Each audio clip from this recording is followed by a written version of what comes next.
checked in with experts to learn about skills that parents can teach very young children that could help them survive during a dangerous situation. She joins us live, and that really is the key, Paula, to start at a very young age. It really is. The leading cause of accidental death for children under the age of 4, Karen, is drowning. It's drowning. That means it is preventable in so many different ways. It is preventable, and this is just one of the ways. For anyone, this is a heart-stopping image.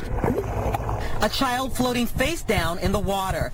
But incredibly, Eliza, who's only 5.5 years old, instinctively knows how to roll over, not panic, breathe, and wait. For all intent and purposes, when she hits the water, she becomes a goldfish. And she's had the hang of it since she was about 8 months old.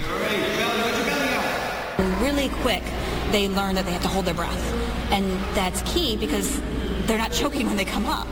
And it's not scary. So we're going to, again, help them, make sure, hand over hand. A baby as young as 6 months old can learn to float independently and survive in the water by themselves. We teach babies to float independently on their back, to roll over, kick, and pull to the side of the pool.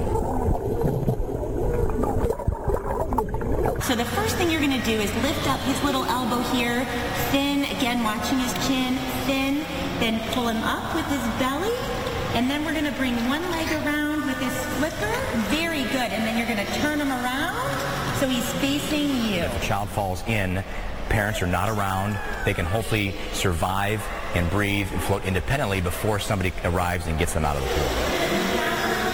For these parents living in Michigan, a water state filled with lakes, ponds, rivers, pools, and even bathtubs, teaching a child to survive water long enough to be rescued is a must. No matter where you go, there's water, and it's extremely important that they learn at an early age to be able to be safe. The infants and toddlers are conditioned through training and repetition to ignore the human impulse to panic and essentially go into autopilot with a triggered impulse and reaction if they find themselves face down and Knowing that if she ran in right now, that she'd be okay is huge. It's huge.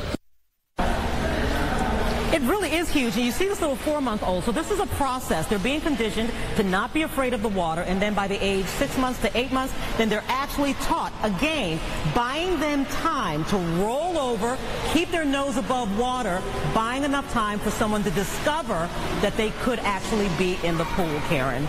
You know, Paula, I did this with my little ones. I started one, I think, at 6 months, the other at 9 months, and you are right. It's those extra few moments that they can do the flip, or later on when they get stronger, they can hold on to the pool, and it gives you that moment to save them. But you have to start them young.